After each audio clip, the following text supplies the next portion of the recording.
அன்பில் சிறந்த நண்பர்களே வணக்கம். நான் உங்கள் ஹென்றி.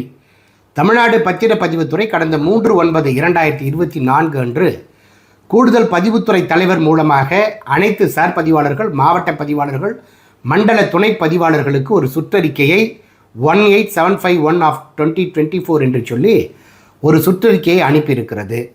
குறிப்பாக ஆவணத்தை பதிவு செய்ய வருகை தரக்கூடிய பொதுமக்கள் வருவாய்த்துறை சார்ந்த ஆவணங்களை காகித வடிவிலே கோர வேண்டாம் என்றும், அதேபோன்று பதிவேடு, சிட்டா, புலப்படம், TSLR மற்றும் நத்தம் இடங்கள் ஆகியவற்றினை QR கோட் மூலம் ஸ்கேன் செய்தோ அல்லது பதிவுத்துறையுடன் இணைக்கப்பட்டிருக்கிற தமிழ்நலம் என்கிற இணையதளம் மூலமாகவோ சரிபார்த்து பதிவு செய்ய வேண்டும் என்று சொல்லி சார் பதிவாளர்களுக்கு அறிவுறுத்தி இந்த சுற்றறிக்கையை அனுப்பியிருக்கிறது.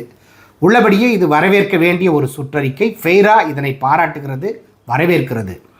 அதே சமயம் தமிழ்நாடு மாநிலம் முழுவதும் இருக்கிற சார் பதிவாளர்கள் ஆவணங்களை பதிவு செய்ய வருகை தரக்கூடிய பொதுமக்களுக்கு அது குறித்த பரிவர்த்தனைகள் சம்பந்தமான வெள்ளங்க விவரங்களை காகித வடிவிலே கேட்டு வலியுறுத்துகிறார்கள் என்று சொல்லி பதிவுத்துறை தலைவருக்கு ஃபெய்ரா பல முறை கோரிக்கை மூலமாகவும் நேரடியாகவும் தொடர்ந்து வைத்து வருகிறது.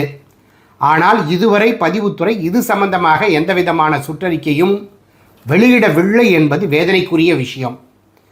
ஏன்னா தமிழ்நலம் என்கிற வருவாய்த்துறை சார்ந்த இணையதளத்தையே நீங்கள் பார்வையிட்டு காகித வடிவிலே வருவாய்த்துறை பதிவேடுகளை கேட்க வேண்டாம் என்று மகத்தான ஒரு மக்கள் திட்டத்தை கொண்டு வந்திருக்கிற இதே பதிவுத்துறை தனக்கு சொந்தமான TNReginet.net என்கிற பதிவுத்துறையினுடைய இணையதளம் வாயிலாகவே அந்த ஆவணம் பரிவர்த்தனைகள் குறித்த தகவல்களை, வில்லங்க விவரங்களை ஏன் பார்த்து பதிவு செய்யக்கூடாது என ஒரு சுற்றறிக்கையை இதுவரை வெளியிடவில்லை என்பது என்னை போன்ற மக்கள் நலன் சார்ந்த பணிகளை முன்னெடுக்கின்ற சமூக ஆர்வலர்களுக்கு மிகுந்த வேதனை அளிக்கிறது.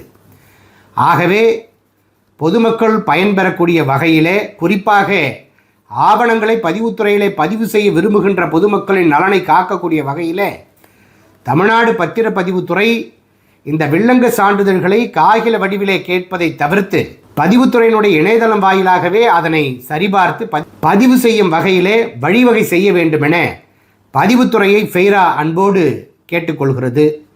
நிச்சயம் மக்கள் நலன் சார்ந்து இந்த கோரிக்கையை நிறைவேற்றும் பதிவுத்துறை என்று நம்புகின்றோம். மீண்டும் ஒரு காணொலியோடு உங்களை சந்திக்கிறேன். நன்றி.